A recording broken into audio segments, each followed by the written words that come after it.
and welcome to Food Neighbourhoods on Monocle Radio. I'm Monica Lillis, and once again we're visiting the places locals love for their food and drink. This week we head to the ancient city of Cusco in southeastern Peru to wander its cobblestone streets and taste both its traditional delicacies and contemporary cuisine. Here, Monocle's Elna Schutz takes us on a tour.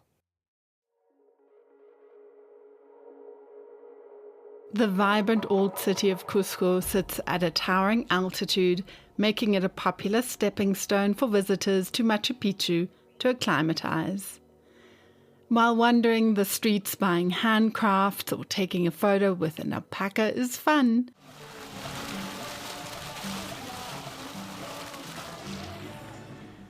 Locals know that the real gem is the cuisine.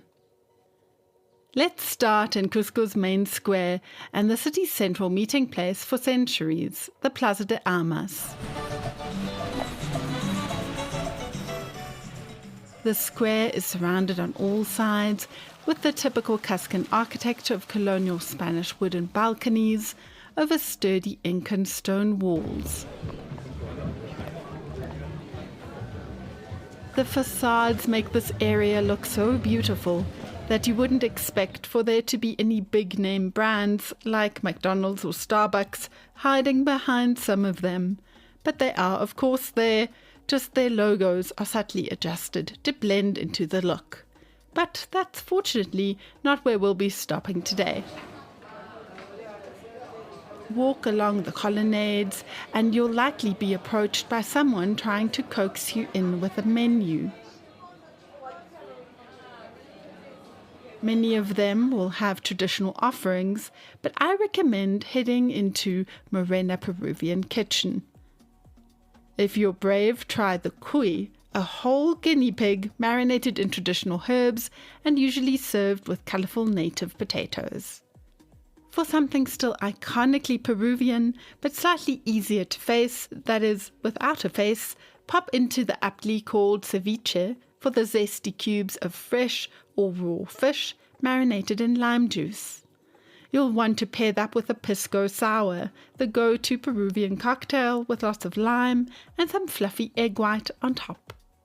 If you look closely at the streets radiating off the square and your Spanish is up to scratch, you'll notice something.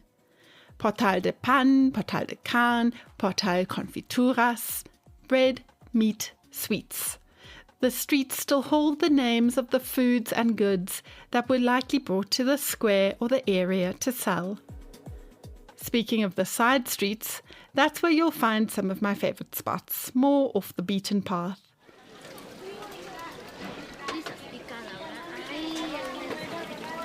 On the street named after silversmiths, Ofrenda Peruvian Healthy Food is a great spot to celebrate the fresh and rich history and variety of Cusco's vegetables and grains. While quinoa may be known as a trendy superfood elsewhere, here it has been a staple for centuries and a mainstay of the Inca diet. Try it in the form of a soup with chicken and vegetables. Corn is equally popular and multifaceted here, often served in the purple variety as a soup or even a fermented drink called chicha. Take a walk towards the southwest of the city around little plazas with fountains, and every corner has another impeccably plated local offering. While alpacas are adorable, they are also delicious. I have it at the Murray restaurant, where the tenderloins are prepared in fine Andean herbs with a wild mushroom sauce. The restaurants are wonderful, but you'd be missing out on the vibrancy of the city if you didn't head to one of the food markets.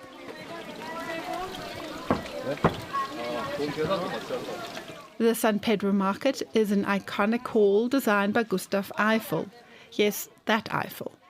Here you can haggle over fresh produce and herbs, or do like the locals and pick up a plate of street food and settle in at a makeshift table with others. A typical dish is arroz chaufa, a local adaptation of Chinese fried rice. All around the city, some of my best finds are from carts. There's the fresh orange juice carts with long peel tendrils floating behind them. For dessert, you can grab a hot, sauce-filled churros.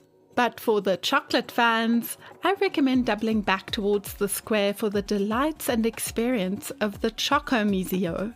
Not only can you learn about the history of chocolate, you can take part in a workshop and make your own. There's a small cafe and shop to fulfill your craving, and while I normally gravitate towards dark chocolate, I was blown away by the balanced depth of their milk chocolate. As you end your day under the warm yellow glow of the historical centre, I'm sure you'll wish you'd have even more time to eat in Cusco. Food Neighbourhoods is a Monocle production from the team behind the menu. This episode was written by Elna Schutz and edited by Elliot Greenfield. For more food and drink stories, tune into the menu every Friday at 2000 London time here on Monocle Radio. I'm Monica Lillis. Thanks for listening.